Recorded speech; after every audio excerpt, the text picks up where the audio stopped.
اللہ فرماتا وہ وقت کب آئے گا جب قرآن تمہاری زندگی میں اتر آئے گا، وہ وقت کب آئے گا جب اللہ کا ذکر تمہاری زندگی میں اتر آئے گا۔ زندگی تو جا رہی ہے، جوانی آئی، بڑھاپا آیا، لیل و نہار نے وقت بدلے، چرخ نے اپنے تیور تبدیل کیے، حکومتیں تبدیل ہوئی، زمانے تبدیل ہوئے، تو جہاں کھڑا تھا وہیں کھڑا رہا۔ 40 سال عمر عزیزت گزشت، مزاج تو از حال طفلی نہ گشت۔ سعدی کہتے ہیں 40 سال عمر گئے لیکن تیرا بچپنا نہیں گیا، اور رومی کہتے ہیں داڑھی تیرے بعد آئی اور سفید ہو گئی اور تو کالے کا کالا ہی رہا۔ تیرے اندر نور نہیں آیا، تیرے اندر روشنی نہیں آئی، یہ تیرے بعد آئی اور پھر سفید بھی ہو گئی لیکن تو ابھی تک کالے کا کالا ہے۔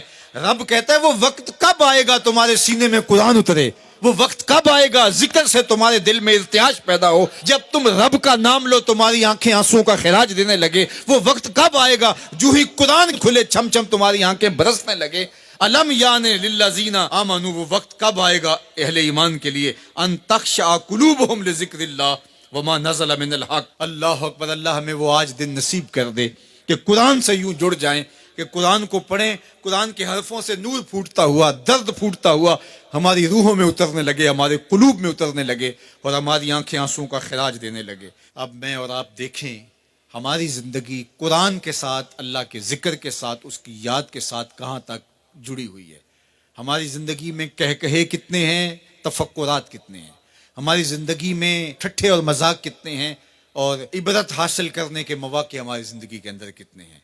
پھر ارشاد فرمایا اعلموا، جان لو، انما الحیات الدنیا لعب و لہو و زینت و تفاخر بینکم، یہ دنیا ہے کیا جس کے پیچھے تم نے سب کچھ برباد کر دیا۔ سب سے قیمتی اثاثہ تو دل تھا، اس دل کو بھی دنیا کے لیے وار دیا۔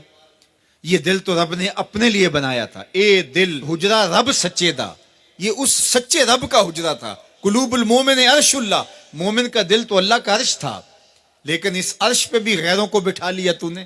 جو تخت اس کا تھا، جس تخت پہ اس کی تجلیات کا نزول جلال ہونا تھا، اس دل پہ درہم و دینار اور ڈالر اور پاؤنڈ اس دل کے اوپر بٹھا لیے، یہ دل کے اوپر بٹھا لیے۔ یہ دل تو حجرہ رب سچے کا تھا، تو نے اس دل کو بھی اجاڑ دیا۔ تو یہ دنیا جس کے لیے تو نے سب کچھ کیا ہے کیا؟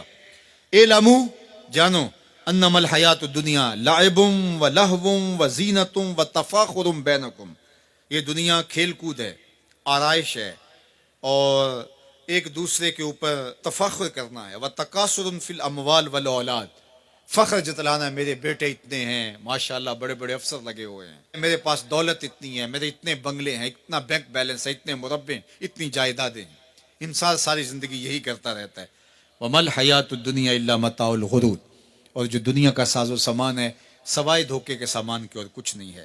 دنیا کے لیے تو دوڑ لگاتے ہو، باہمی رقابت بھی ہوتی ہے، ایک دوسرے سے آگے بڑھنے کی کوشش بھی ہوتی ہے۔ اللہ فرماتا ہے آؤ مسابقت کرو، آگے بڑھنے کی کوشش کرو، الی مغفرۃ، مغفرت کی طرف، من ربکم، جو تمہارے رب کی طرف ہے، وجنۃ ارضھا کعرض السماء والارض، اس جنت کی طرف آگے بڑھنے کی کوشش کرو جس کی چوڑائی زمین و آسمانوں کے برابر ہے۔ زمین و آسمانوں کو پھیلا دیا جائے تو یہ جنت کی چوڑائی بنتی ہے، جس کی چوڑائی اتنی ہے اس کی لمبائی کتنی ہوگی۔ تو فرمایا اس دنیا کے لیے تو بھاگتے ہو جو ختم ہو جانے والی ہے، آؤ بھاگو اس جنت کی طرف جس کی چوڑائی زمین و آسمان کے برابر ہے۔